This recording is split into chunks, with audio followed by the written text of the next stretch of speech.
সবসময় শাড়িতেই অনন্যা। আর শাড়ি যখন মেয়েদের প্রতিদিনের পরিধান হয়ে ওঠে তখন কমফর্টটাই সবচেয়ে বেশি ম্যাটার করে। আমাদের নতুন ডিজাইনার কালেকশন মায়েদের আরাম দেবে এবং করে তুলবে তিলোত্তমা। বাবা ও হাউ ইউ? বসুন বসুন বসুন বসুন। Yeah, please, বসুন। Excuse me?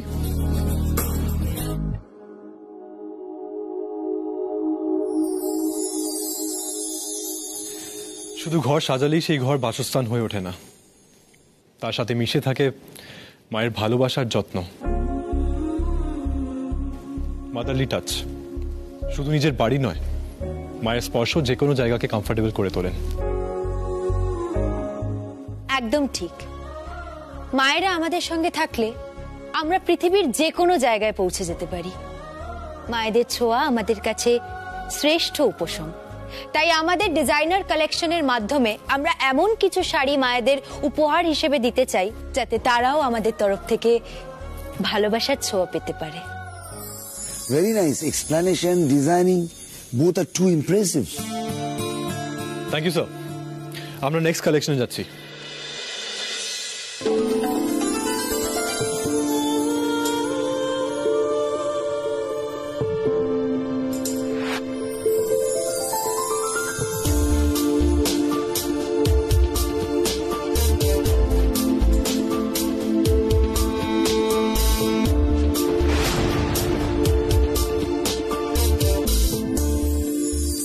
মেয়েরা যে শুধু ঘর সামলায়, আমাদের জন্য রান্না করে তা নয়, ওরা সমানভাবে বাইরেও কাজ করছে। তাই উইমেন পাওয়ারকে কোনো জায়গায় বেঁধে রাখা যায় না। A big salute to them. তাই ঘরে বাইরে সমান তালে কমফর্টের সাথে অথচ বেস্ট ওয়েতে ডেকড আপ হয়ে তারা কাজ করতে পারেন। তাই আমাদের নতুন কালেকশন স্পেশালি তাদের জন্য বানানো। মা,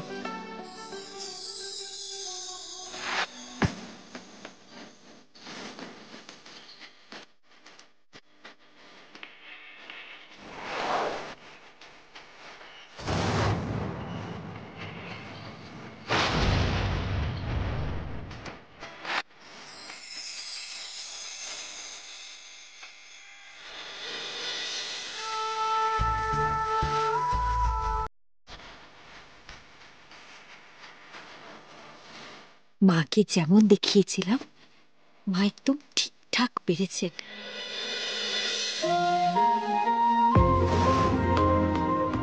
স্যার, এবার নেক্সট ডিজাইন।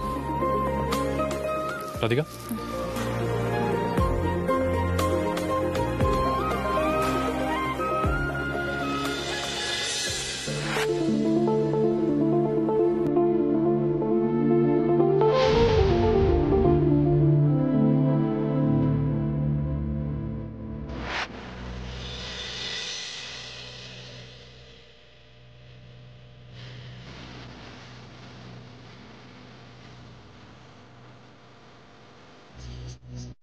মেয়েদের বলা হয় মাল্টিটাস্কার। সংসার এবং কাজের জায়গায় দুটোই সামলাতে তাদের জুড়ি নেই। প্রফেশনাল ফিল্ডে মেয়েদের সাকসেস চোখে পড়ার মতো।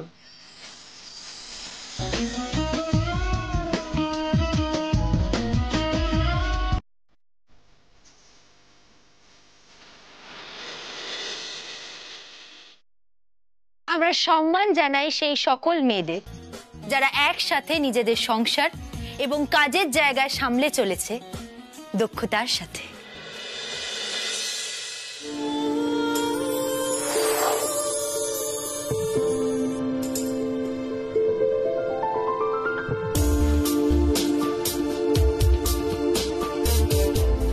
Next.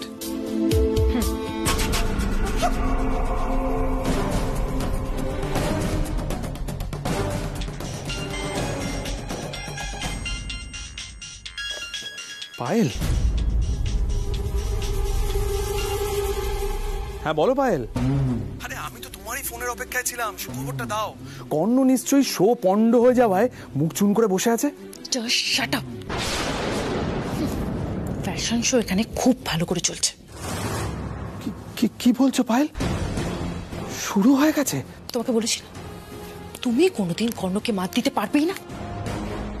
দিলে কেমন ও তোমাকে মাত দিয়ে বেরিয়ে গেল।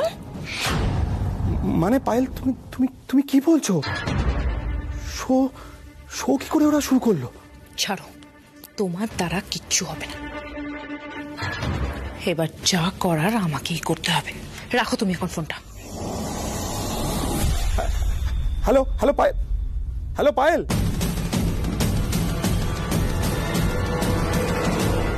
ফ্যাশন শো টো সম্বন্ধে না আমি কিছু বুঝি না। যদি আমার কিছু ভুল ত্রুটি হয় আমাকে ক্ষমা করে দেবেন। তবে শাড়ি নারীর ভূষণ। হ্যাঁ, আজকাল মেয়েরা কাজের প্রয়োজনে নানান ধরনের পোশাক পরে। শাড়িতেই কিন্তু মেয়েদের সব থেকে সুন্দর লাগে, এটাই জেনে এসেছি।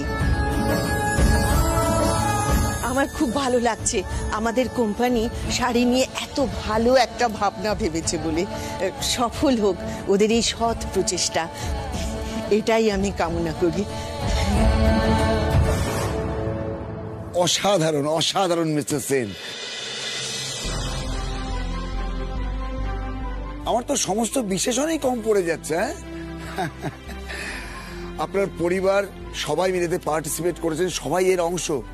পরিবারের সবাইকে আমার অসংখ্য ধন্যবাদ। Thank you and Mr. Korno Sen and Mrs. Radhika Sen. এটা আপনাদের বেস্ট ওয়ার্ক। আমি চাইবো আপনারা আরো অনেক ভালো কাজ করুন। Mr. Adinath Sen, let's lock the deal. Thank you.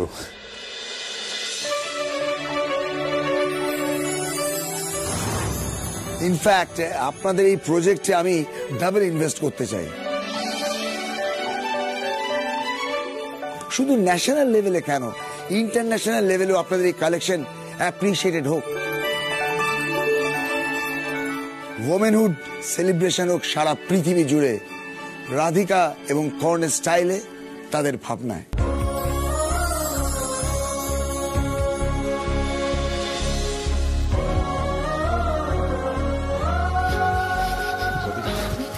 We did it.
আপনি কিন্তু একদম ঠিক কথা বলেছেন।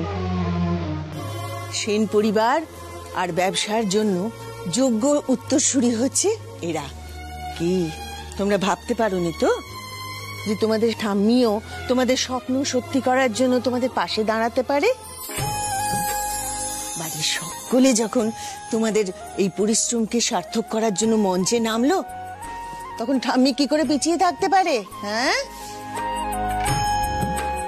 এটাই হচ্ছে আমার উড়নচণ্ডী নাদবো আর আমার ঘন্টু শোনার জন্য ঠাম্মির উপহার।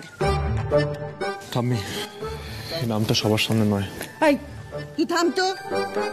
তুই আমার ঘন্টুই থাকবি, বুঝেছিস? ঠাম্মি প্লিজ। এইভাবে রাগ করে কোথায় যাচ্ছ সবার সামনে ঘন্টু শোনা?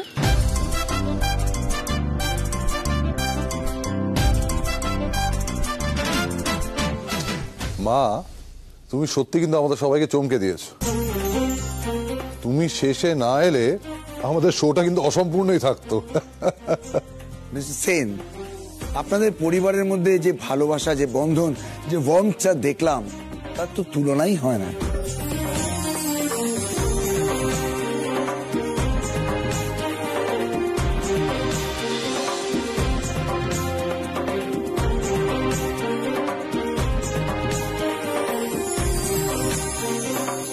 এই যে পরিবারের একজনের প্রতি অন্যজনের এত রাগ, এত ঘৃণা, এত হিংসা, এটা কিন্তু একদিনে হয় না, দীর্ঘদিন ধরে একটু একটু করে বাড়ে। আর আপনার পরিবারে এই কাজ কিন্তু আপনার বড় নাথ বউয়ের। আর ওনাকে যদি আপনারা না আটকান, তাহলে আপনাদের এই পরিবারটা ভেঙে টুকরো টুকরো হয়ে যাবে, আর সেটা শুধুমাত্র ওনার জন্য। ঠিকই বলেছেন আপনারা। আর তার জন্য মিসেস পায়েল সেনকে ক্ষমা চাইতে হবে মিসেস রাধিকা সেনের কাছে।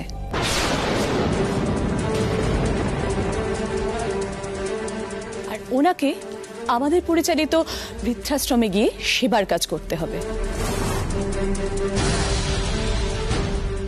যাতে সবাই জানতে পারেন যে উনি ওনার পরিবারের মধ্যে কি ধরনের অন্যায় কাজ করে গেছেন। না না, এ কিছুতেই হতে পারে না।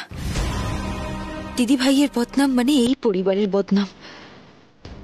তাছাড়া দিদি ভাই তো খুব কষ্ট পাবে। এভাবে শাস্তি দিয়ে আমার মনে হয় না কাউকে বদলানো যায়। ওনাদের বুঝিয়ে বলতে হবে ব্যাপারটা। আপনারা প্লিজ এরকমটা করবেন না। আমি দিদি ভাইয়ের হয়ে আপনাদের কাছে ক্ষমা চাইছি। দেখুন, আমি জানি দিদি ভাই ভুল করেছে, কিন্তু সেন পরিবারের বাড়ির বউয়ের বাইরে যদি বদনাম হয়, তাহলে সেটা আমাদের পরিবারের জন্য কিন্তু ভালো হবে না। দয়া করে এটা আপনারা করবেন না। ছোটনাথ বউ, ও তোমার সঙ্গে এত কিছু করেছে, তারপরেও তুমি ওকে ক্ষমা করতে চাইছো? ও শাস্তি মুকুব করতে চাইছো? হ্যাঁ ঠাম্মি, দিদি ভাই এই পরিবারের বড় বউ, আমার বড় দিদির মতন। তাই আমি কখনো চাইবো না আমার বড় দিদির সাথে কোনো অন্যায় হোক। আমি জানি ঠাম্মি, দিদি ভাই ওর ভুল বুঝেছে, এবং এমন ভুল দিদি ভাই আর কখনো করবে না, এটাও জানি। ন্যাকামি দেখো, সবার কাছে ভালো সাজার জন্য কত নাটক। আপনারা এবারে আসুন। তাছাড়া বিষয়টা তো সলভ হয়েই গেছে, তাই না? মিসেস পায়েল সেন, আপনাকে আমরা ওয়ার্ন করে যাচ্ছি। এর পরেও যদি আপনার এগেনস্টে কোনো কমপ্লেন পাই, তখন আমরা যা শাস্তি দেব সেটাই আপনাকে মেনে নিতে হবে।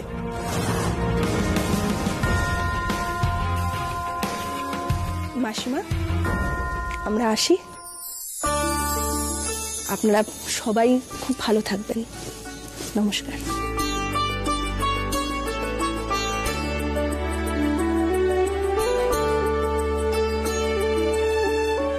ওহো, আমার তো আরেকটা কাজ বাকি আছে, আমি ভুলেই গিয়েছিলাম। দাঁড়া, আসছি।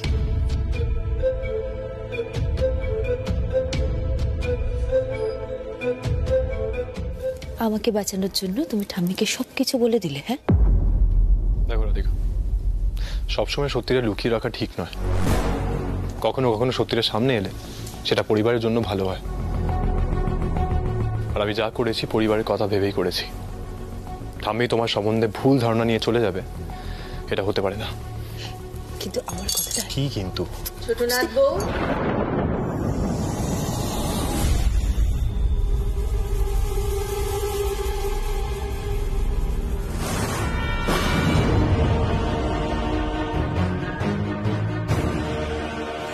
হ্যাঁ ঠাম্মি। ছোটনাথ বউ, আমি তো তোমাকে এসেই বলেছিলাম যে আমার যোগ্য নাথ বউ হবে তার জন্য কিছু উপহার আছে আমার কাছে।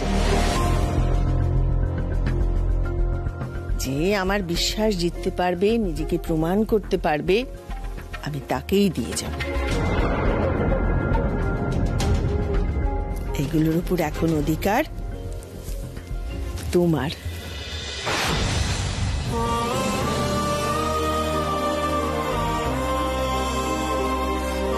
সেন বাড়ির পরবর্তী প্রজন্মের যোগ্য বৌমা তুমি।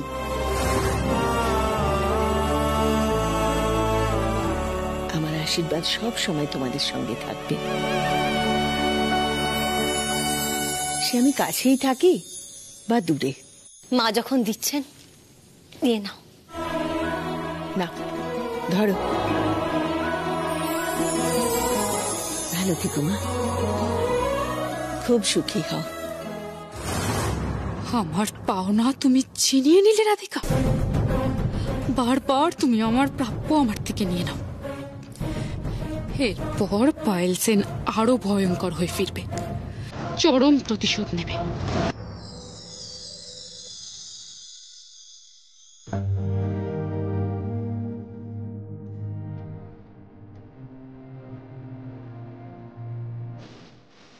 কি গো, এখনো এখানে দাঁড়িয়ে আছো? এত হেজিটেট করছো কেন? ঠাম্মির জন্য যে উপহারটা এনেছো, চাও না কে দিয়ে এসো না। এই সুযোগ কিন্তু তুমি আর পাবে না। ঠাম্মি চলে যাবে, যাও প্লিজ।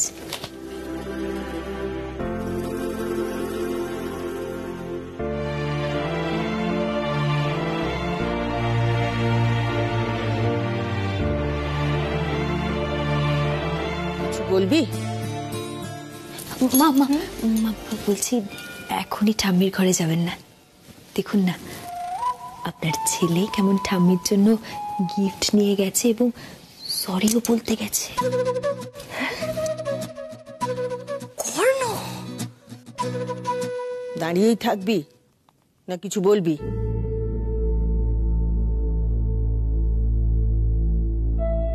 ঠাম্মি, এটা তোমার জন্য।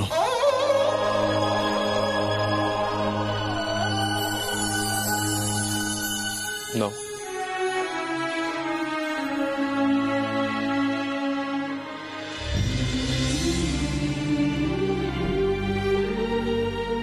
এটা আমার জন্য কিনেছিস? হ্যাঁ ঠাম্মি।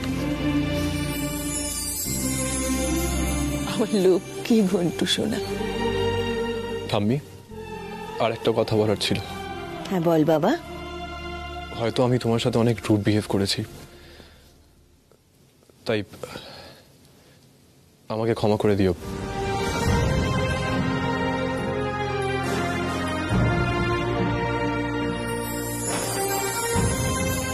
আমার উপর রাগ করে থেকো না ঠাম্মি। তোদের উপর কি আমি রাগ করে থাকতে পারি? আমি জানি আমি কড়া ধাতের মানুষ বলে আমাকে মানিয়ে চলতে তোদের অসুবিধে হয়, কিন্তু শোনা, সব সময় জানবি আমি তোদের ভালো চাই। আমাদের এই পরিবার সব সময় নিয়ম শৃঙ্খলার মধ্যে থাকবে, সুখে শান্তিতে থাকবে। আমি তো এটাই চাই শোনা।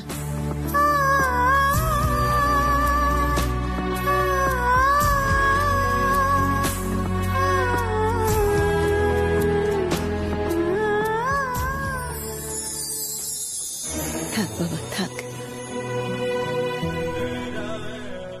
জানিস ঘন্টু, আমি কতদিন এই দিনটার জন্য অপেক্ষা করে আছি। আমি খালি ভাবতাম আবার কবে আমার ঘন্টু সোনা আমার কাছে ফিরে আসবে, আমাকে আদর করবে, আমাকে জড়িয়ে ধরবে, আমার কোলে ঝাঁপিয়ে পড়বে। ঠাম্মি আমি আর ছোট নই।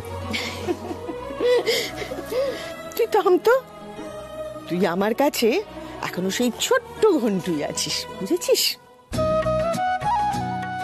গ্রামে সেই ছোটবেলায় কি দাপিয়ে বেড়াতিস, তোর মনে আছে?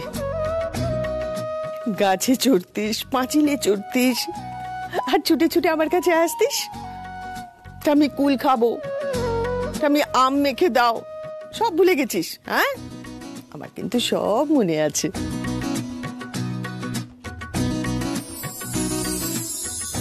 ও ছোট নাথ বউ, বড় বৌমা, তোমরা বাইরে কেন? এসো, ভেতরে এসো। হ্যাঁ মা, এসো রাধিকা।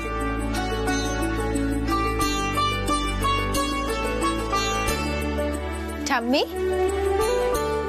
আপনার ঘন্টু আপনাকে কি উপহার দিল আপনি সেটা দেখবেন না? দেখবো তো।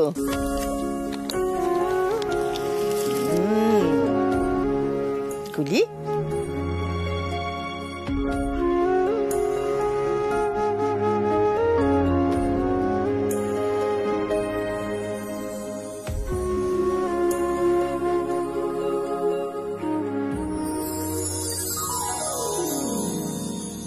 মা, এই ছবিটা তোর কাছে ছিল?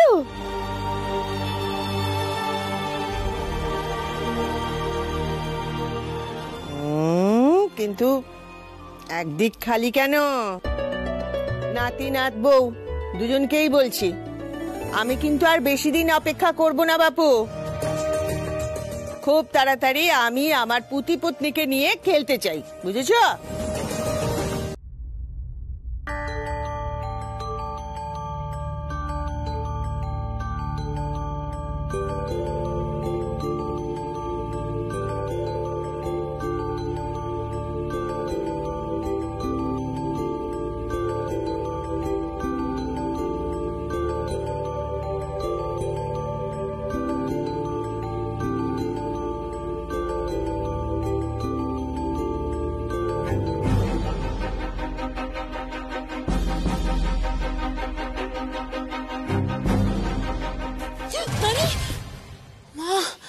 তুমি কখন এসছো কর্ণ? হ্যাঁ, আমি বুঝতেই পারিনি। আপনি দরজাটা খুলে রেখেছিলেন কেন? আরে তখন পেপার এসেছে, সেটা নিয়ে আমি কাজে বসে গেছি অফিসে, আমার একদম খেয়াল ছিল না। এই তুমি বসো, আমি কফি করে আনছি। না না মনি, আমি ব্রেকফাস্ট খেয়ে এসেছি। তাছাড়া আপনার শরীরটা তো ঠিক নেই, আপনি কেন কাজ করছেন? আপনি প্লিজ রেস্ট নিন না প্লিজ। আমি একদম ঠিক আছি কর্ণ, এই দেখো না, এত পেন্ডিং কাজ অফিসে শেষ করতে হিমশিম খাচ্ছি। আচ্ছা, বাড়িতে সবাই ঠিকঠাক তো? হ্যাঁ, সবাই ঠিকঠাক। আর ঠাম্মি গতকালই ফিরে গেল। বলছি মনিপ, আমি এবারে বাবলিকে নিয়ে যাব। ও, বাবলিকে নিয়ে যাবে? হ্যাঁ, আপনার তো অ্যাকচুয়ালি রেস্টের দরকার, আর বাবলির দেখাশোনা করার জন্য আপনার উপরেও চাপ যাচ্ছে। ওখানে অনেকেই আছে, অসুবিধা হবে না। আমার কিন্তু কোনো অসুবিধা হচ্ছে না কর্ণ। ইনফ্যাক্ট বাবলির দেখাশোনা করতে গিয়ে আমারও ভালোভাবে সময় কাটছে। রাধিকা চলে যাওয়ার পরে তো বাড়িটা একদম খালি হয়ে গেছে, আমারও খুব একা লাগে। মেয়েটা থাকাতে ওর শূন্যস্থানটা অনেকটাই পূরণ হয়েছে গো।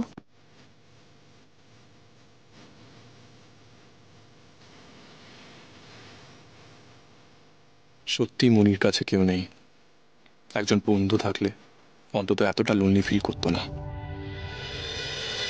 কর্ণ, আমি বাবলিকে আটকে রাখার জন্য এসব বলছি না, কিন্তু তুমি প্লিজ আমাকে ভুল বুঝো না। না না মনি, একেবারেই তা নয়। আমি আপনার সিচুয়েশনটা বুঝতে পারি। কি এমন সিচুয়েশন হলো মিসেস বাসু?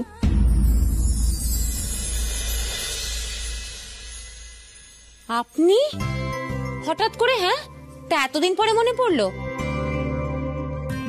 কোথায় ছিলেন এতদিন? এটা একটা বড় প্রশ্ন। জানেনই তো আমার এক জায়গায় বেশি দিন মন টেকে না। পাহাড়ে চলে গেছিলাম, সেখানে ফ্রেশ অক্সিজেন নিয়ে প্রকৃতির সাথে সময় কাটিয়ে নিজের মতো চলে এলাম। ভালোই আছেন। হ্যাঁ, একটা ভবঘুরে হয়ে জীবনটা কাটিয়ে দিচ্ছেন, ভালো, খুব ভালো। আচ্ছা, আলাপ করিয়ে দিই কর্ণ, উনি হচ্ছেন পার্থবাবু। ওনার সঙ্গে আলাপটা একটু অদ্ভুতভাবেই হয়েছে। আমাকে উনি একদিন অ্যাক্সিডেন্টের হাত থেকে বাঁচিয়েছিলেন, তবে শুধু একদিনই নয়, এরপর বেশ কয়েকবার বিভিন্ন বিপদে উনি আমার সাহায্য করেছেন। মিসেস বাসু, এতদিনের অদর্শনে আপনি কিন্তু আমার টার্মস অ্যান্ড কন্ডিশনসগুলো একেবারে ভুলে গেছেন। আপনি জানেন তো আমার এই পোশাকি ফর্মালিটিসগুলো একদম ভালো লাগে না। আপনারা বসুন, আমি একটু কফি বানিয়ে আনছি। না না, সে তো আপনি আনবেন, কিন্তু আপনার এখানে সব ঠিকঠাক তো? আর আপনার শরীর? হ্যাঁ, ওই চলে যাচ্ছে মোটামুটি। ও মনি, আপনার মেডিকেল রিপোর্টগুলো এসে গেছে, আপনি দেখে নিন। মেডিকেল রিপোর্ট মানে কি হয়েছে আপনার? না, অ্যাকচুয়ালি মনির শরীরটা ভালো যাচ্ছিল না বলে ডক্টর দেখিয়ে কিছু টেস্ট করানো হয়েছে। তবে রিপোর্ট ঠিকঠাকই আছে, কিছু মেডিসিন সময় মতো নিতে হবে। এক্সকিউজ মি কর্ণ, তুমি ওই রিপোর্টটা আমাকে প্লিজ ফরওয়ার্ড করবে, আর সাথে প্রেসক্রিপশনটা। দেখো, I am very sorry to say, but Mrs Basu কিন্তু খুব কেয়ারলেস, একদম নিজের খেয়াল রাখেন না। আর আমি শিওর যে উনি আবার মেডিসিন নিতে ভুলে যাবেন সময় মতো, তাই আমি ওনাকে মনে করিয়ে দেবো। হ্যাঁ, শিওর। এই সমস্ত কি হচ্ছে? হ্যাঁ, এইভাবে ব্যস্ত হওয়ার কোনো মানে হয় না। আমি একদম ঠিক আছে, আমি সময় মতো ওষুধ খেয়ে নেবো। না, সে তো আপনি বলবেনই, কারণ এই কাজ আর সংসার নিয়ে আপনি এতটাই ব্যস্ত যে নিজের প্রতিও খেয়াল রাখার সময় পান না। কিন্তু মিসেস বাসু, আমি আপনার বন্ধু হয়ে সেটা কি করে মানি যে আপনার আবার শরীর খারাপ হবে? পার্থবাবু মনির খেয়াল রাখবেন, একজন বন্ধুর মতো উনি পাশে আছেন, যেটা খুব দরকার।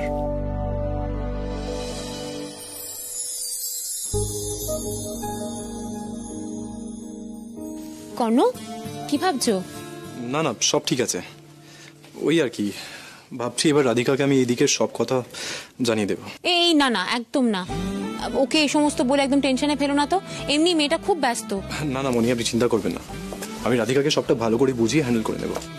হ্যাঁ, তুমি রাধিকাকে হ্যান্ডেল করে নেবে, সেটা আমি ভরসা রাখি।